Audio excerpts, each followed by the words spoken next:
This show is part of the Head Stuff Podcast Network.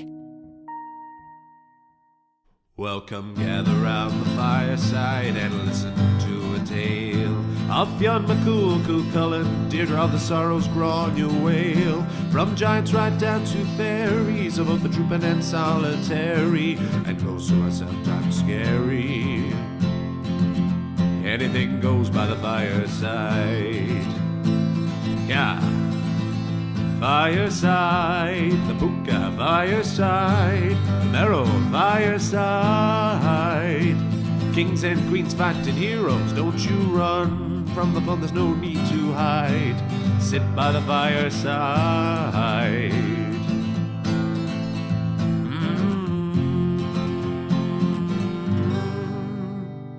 Fireside.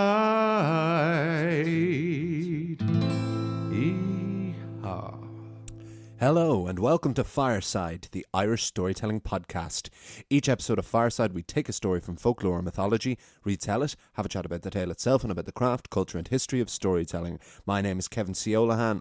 I am your host and your Fireside Bard. Welcome to episode 119 of Fireside. Today on the Irish Storytelling Podcast, we tell a folk tale about Garrod Iarla, Earl Garrod, and his incredible shape-shifting powers. This is the story of the Enchanting Earl. But first I want to give a very big welcome to any new and returning listeners. If this is your first episode, why don't you listen to this and head back to the very beginning, 118 episodes ago, all the way in the distant past, back in the mist, and see what we've been building up to over the journey of Fireside. And if you're a returning listener, thank you so much for your continued support. I hope you continue to enjoy the podcast as much as I continue to produce it. Please do follow me over on Instagram at Fireside Bard. It's the best place to get in touch if you want to see other things that I'm working on or what I'm up to, and it's the best place to say hello. Or if you want to join the supportive community of Fireside, you can join so over at Headstuff Plus over on headstuffpodcast.com, where as little as €5 a month, although you can pay whatever you want, you can gain access to bonus material for Fireside, including bonus episodes. Our most recent bonus episode being about Patrick the Briton and all of the mythology and lore surrounding the St. Patrick's Day Festival, as well as access to all of the bonus material from all of Headstuff's 29 odd other podcasts, including Mother Folklore, basically with Stephanie Preisner, Tony Cantwell's hit podcast. There's so many great ones, and you can join there and help to support both an Irish podcast company and an Irish podcast such as Fireside. And if I want to give a big thank you to our latest Headstuff patrons, Philip Keogh and Sirla Hanley, who've joined Elizabeth Bongine as this month's latest Headstuff Plus patrons. And also a big thank you over on Patreon. We have 3 new patrons this week. We have Gretchen Ingram, and she is joining Ray and Holly O'Gorman as the newest patrons from the last couple of weeks, because I am keeping the Patreon open for those who go back and listen to from the very beginning, because I've only been plugging Headstuff Plus for the last couple of months. So the Patreon is going to stay open. If any of you are already patrons, it is not going there. Your money is still going to the very same cause. And thank you so much for your continued support there. I have a quick announcement before we get down to the story for this week. On the 29th of April this year, it is Irish Poetry Day.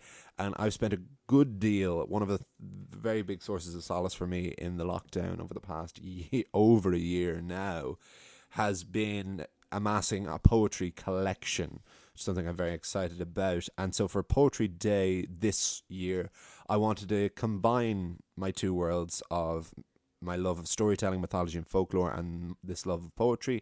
So I'm presenting in a live event called Irish Poetic Myth, which is going to map the journey of mythology in the history of Irish poetry. It is going to be a live online event. I think I'm going to host it on Instagram Live. It's going to be free to attend, that you can just log on. I just wanted to mark this day and have an excuse to read some poetry, both my own and from others. So we'll have readings from Yeats and Lady Gregory, from Evan Boland, Seamus Heaney, Kieran Carson and Thomas Kinsley's adaptations of The Tawn, and maybe even throw in a couple of my own for good measure, although why I would put my own next to such greats, I don't know, maybe I'm glutton for punishment.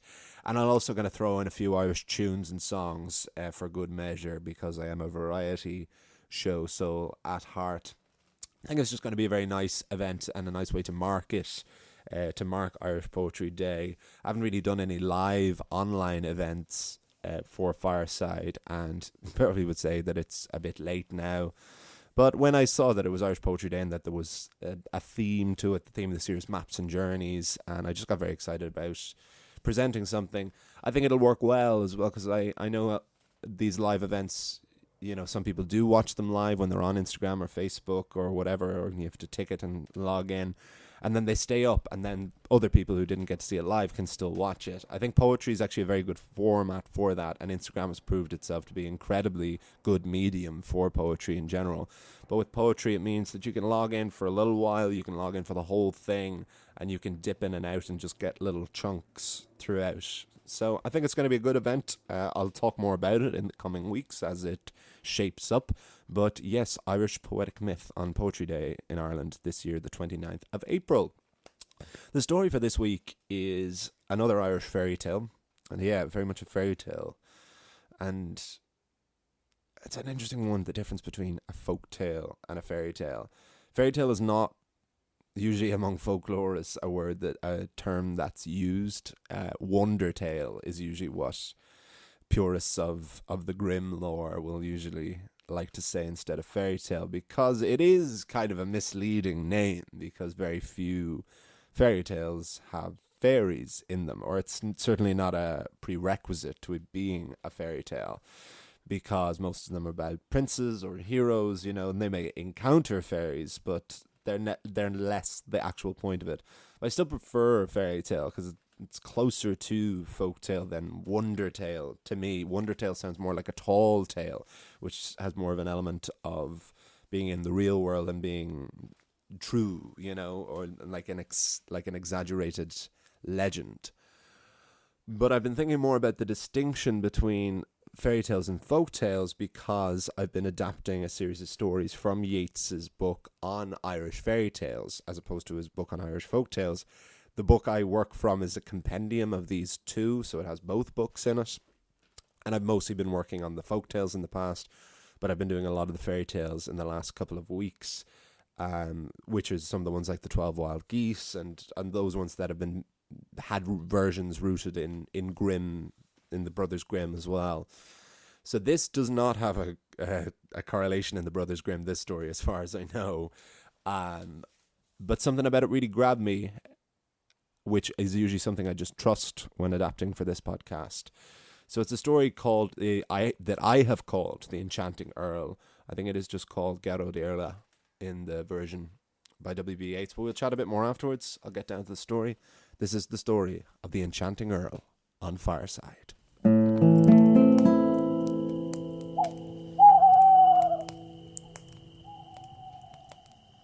The Enchanting Earl.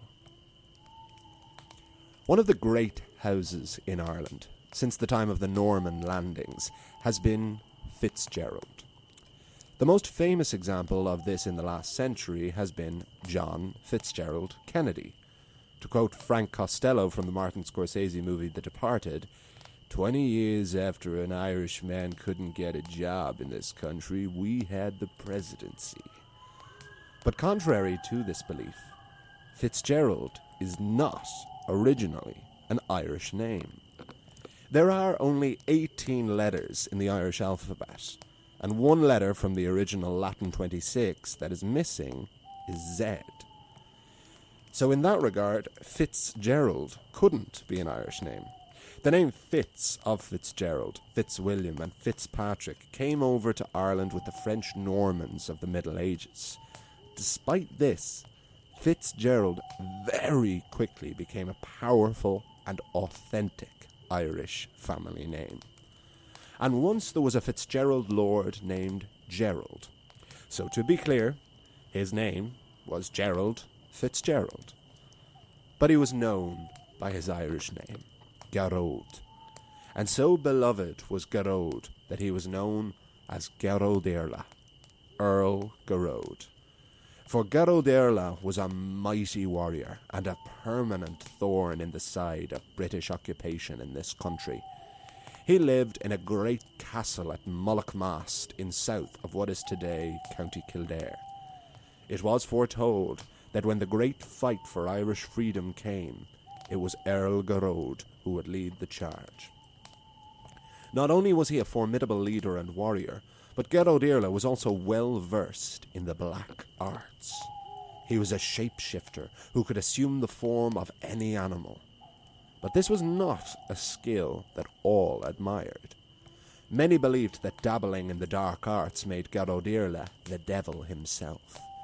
So the Earl kept this side of his life a secret, even from his wife, Eirlnd. But Eirlnd was also no fool. Her husband would mysteriously disappear, and in his place there would be a wild wolf on the grounds of her castle, or an eagle flying low, or any other amount of fauna or fowl. Eirlnd would outright goad her husband. "You're a shapeshifter, and I know it." "I'm not, darling, I swear." "Then where do you go each night?" Out hunting the English, of course." "Garrod, I find feathers and fur, and one time I think scales in our bed. I'm just really into animals. Not into animals, just..." Garrod Iarla was backed into a corner. He had to come clean. "Okay, yes, I dabble in the dark arts. I'm sorry for not telling you, but I didn't want you to think that you'd married the devil." "I've married a devil, but not the devil." Contrary to what Garrod was expecting, Eirlnd was not at all afraid of his enchantments. Quite the opposite, in fact. She wanted in. Eirlnd wanted to learn a bit of the black arts for herself. Garrod was hesitant, but he relented. However, there was one condition. Garrod would take another form, but Eirlnd could not react surprised in any way at all. For if she did, Garrod would be trapped in that form for 7 years. It was high risk, but if Eirlnd succeeded, then she too could learn to become a shapeshifter. It was as Manannán mac Lir taught his own son, Mongan. Garrod thought a great deal about what form to take. He could not tell Eirlnd, but he decided, and there, before her eyes, Eirlnd watched her husband disappear, and in his place was a tiny bird. A goldfinch, white and light brown-bodied, with wings of yellow and black and a signature red face. The sight of an adult man transforming into a very small bird did take the breath from Eirlnd, but she kept her composure, and her face did not betray her senses. Bird husband and human wife spent the rest of the day playing together. They played hide-and-seek. The goldfinch sang beautiful music to his wife and laid in her lap to sleep. When both were satisfied that Eirlnd was ready to begin her training in the art of shapeshifting, a great cry came from the sky. It was an eagle, bigger than either had ever seen. Eirlnd went to clutch her goldfinch husband in her hand, but the eagle was too fast. In its razor-sharp vice-grip talons, the eagle snatched the goldfinch away, and Eirlnd never saw the bird or her husband, Garrod Iarla, ever again. But she did keep his legend alive. And still to this day, around the Curragh of County Kildare, is seen a figure riding on a steed with silver shoes. They were 1/2 inch thick the day Garrod Iarla disappeared. It is said that when these shoes are as thin as a cat's ear, Garrod Iarla will return to the world of the living and fight against the British in the great final war before reigning as King of Eire for 40 years. He is said to reside under his castle at Mullaghmast, where he sits at a long banquet hall with his own suite of troopers, all clad in complete armour and ready for the fight.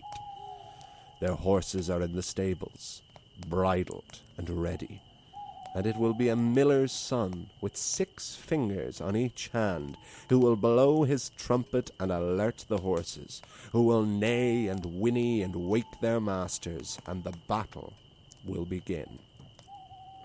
And one night, every 7 years, when the Earl rides around the Curragh, the entrance to the Rath of Mullaghmast is visible even to mortals.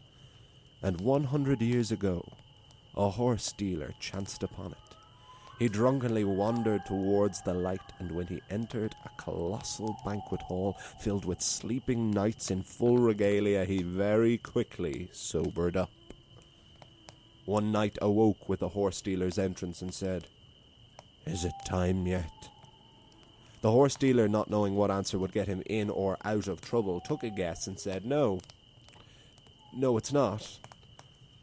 The knight then went back to sleep, and no mortal has chanced upon Gerodírla's wrath of Mullaghmast since. Wars have come and gone, and Ireland at last is independent, well, mostly. But perhaps, if there ever is a referendum on a united Ireland to finally rejoin the north and south of this island, Gerodírla will finally return and lead the charge. And perhaps his wife Eirlnd did indeed learn to dabble in the dark arts herself. Perhaps she became a master shapeshifter, and she still lives, waiting to be reunited with her beloved husband. The end.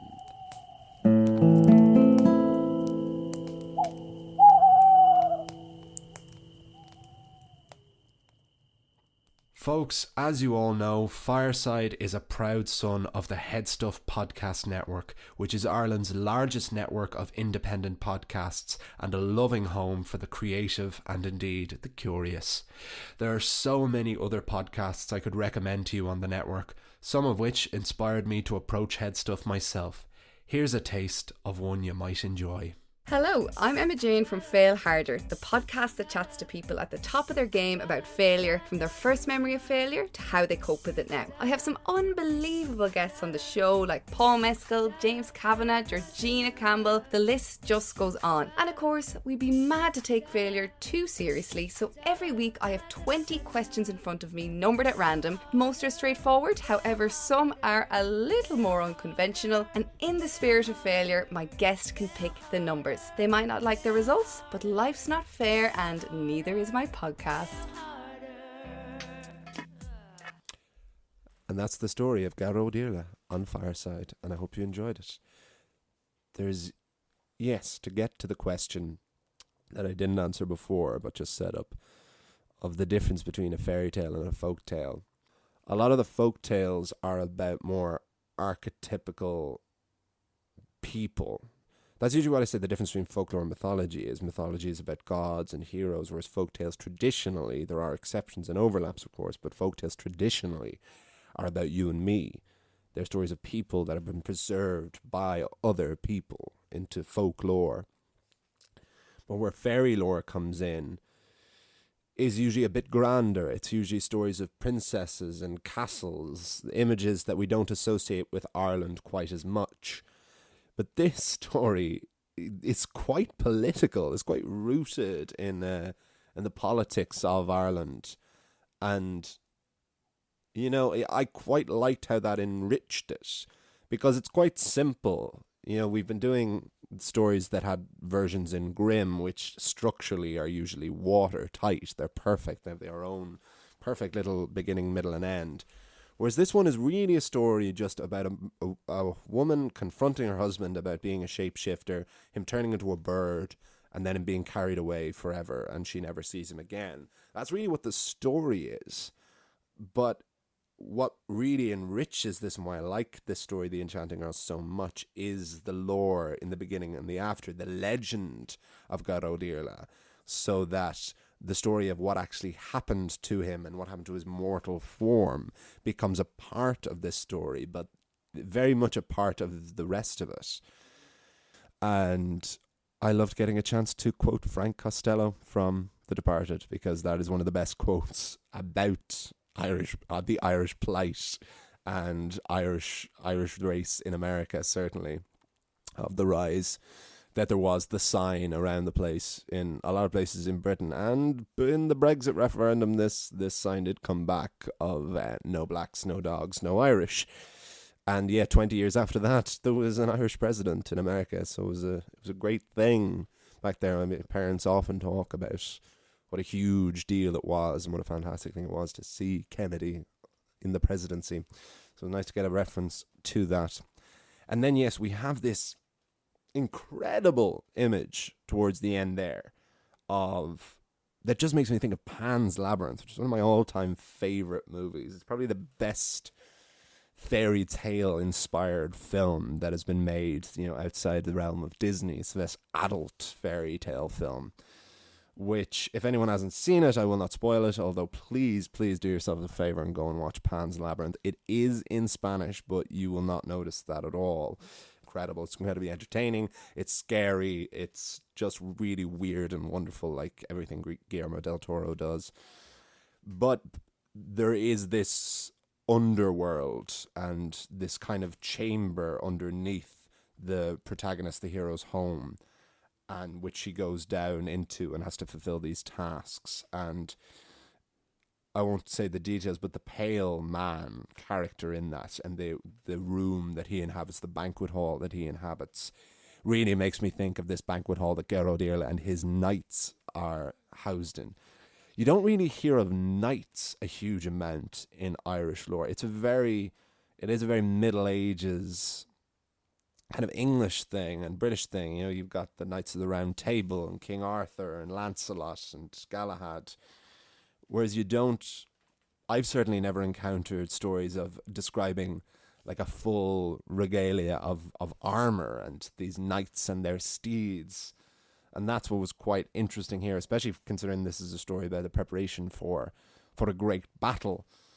And it also isn't a million miles away from the Fianna, because there is the belief that the Fianna did not die and that Fionn McCool and the rest of his warriors are sleeping somewhere beneath the earth. There is a rumour that it is beneath Avondale, the ancestral home of Charles Stuart Parnell, which is in County Wicklow, so that's where I like to imagine that it is.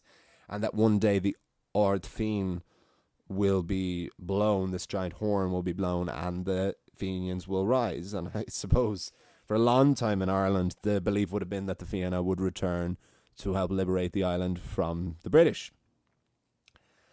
But here, we have a kind of headless horseman situation where Geralt Iarla does ride around every 7 years on his horseback. And the Curragh in County Kildare, that is horse country as well, which makes it sense like this is a Kildare tale.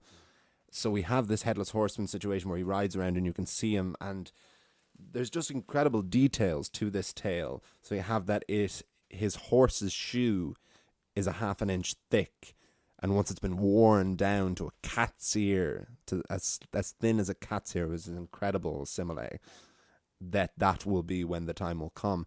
And this horn, this trumpet, will be blown by a 6-fingered miller's son, an absurdly specific, chosen one lore piece at the end here, that it will be a miller's son who will be born, but they will have 6 fingers, and they will blow their trumpet, and they will alert the horses, who will neigh and whinny and wake their masters and begin the battle. Incredible detail. And despite the fact that I was aware when I was talking that these are stories, and I don't want them to become too political. If you don't think that Ireland, North and South, should be united, that's your prerogative and that's your own opinion, and I don't want this podcast to be political. But for the purposes of this story, I thought it would be disingenuous to not write it as honestly as I could. And I imagine, to be honest, I could be wrong, but I'd imagine that most people who do listen to this podcast have some Fenian heart in them. But this was a story that I had to do some kind of working up with. There's probably a lot more of me in this story than in some other ones. Usually it's when I have to give stories a little help or just kind of make sense of them in my head. But one thing I did add was this ending, where I wanted to bring it back around to Aileen, who does not have a name in the original folk tale. I wanted to give her a name that we hadn't used before, no Sives or Aoifes or Deirdres or anything. But Aileen is another great Irish name that I always quite liked. But I wanted to bring it back around to her, to make it more a story about this husband and wife. In the original tale, it's not that she wants to become a shapeshifter herself. She just wants to see him turn into an animal. But that is there, that if she reacts in a surprised way, he is trapped for 7 years. I'm interested in this this gasa, this part of the spell? You know, is this his choosing? Is this his warning? Does he have control over this? Or is it that when he reveals himself in an animal form to anybody and they act surprised or shocked that he gets stuck? Has he been stuck for 7 years in animal form before? But I did like that it was a kind of trial or test, that Eirlnd wanted to be a shapeshifter herself, and that the only way that she could was by not acting surprised and hanging out with her husband in bird form. And then this eagle coming along and just straight up murdering him. It's such a shocking end to this beautiful, beautiful image. It's almost like something out of Oscar Wilde, of the husband and bird husband and human wife playing in their garden, and then a eagle just comes and kills him. It was very, very sad. So that's why I wanted to bring the story back around to Eirlnd at the end and posit that she had become an animagus, that she had become this shape-shifting animal, and that she was waiting for her husband, Garro Dirla, and together they would fight in the Great War together. And with that, I'm going to wrap things up, but I hope you enjoyed this week's episode. A very strange and different kind of tale, but one I like a lot. I was a bit more anxious of this episode than sometimes I am, because I went, oh, does this story work? Is there enough to it? But I had a ball reading it there, and I usually think it's a good sign when I don't mess up too much, because I try to edit all of the mistakes out. I realised I was listening back to the Voyage of Bran, and I realised that there was a mistake that had been left in, so apologies for that. Please do, I know some people do, if you hear me say, like, I'm going to take that again, or you hear me make a mistake in a story part of the episode, that's not meant to be there. And naturally, I write, record, and edit and upload the podcast all myself, and I try to listen back and not miss anything, but that also does happen. I try not to make it happen at all. But if that does, please do feel free to message me, because I can take the episodes down and re-upload them, because I would rather that you didn't get interrupted by me messing up. But with this story, that really didn't happen. I think I only made like 2 or 3 mistakes. Usually there's a fair few more than that, because I'm usually cold reading it, and you get into it, and that's when you fluff. So I think that is hopefully a good sign, and I hope you all feel the same way. Let me know what you think. I want to give a big thank you to Alan, Paddy and Connor, everyone over at Head Stuff. Please do follow me over on Instagram at Fireside Bard. Join the Head Stuff Plus community to get access to bonus content from Fireside and all the other Head Stuff Plus podcasts. Thank you to our latest patrons over on patreon.com. I will book your tickets for Irish Poetic Myth, my exploration on mapping the journey of mythology in Irish poetry. We'll hear more and more about that over the coming weeks. I'll see you all next week. We have another myth. We have the story about the third race that landed on the island of Ireland in the age of 6 invasions.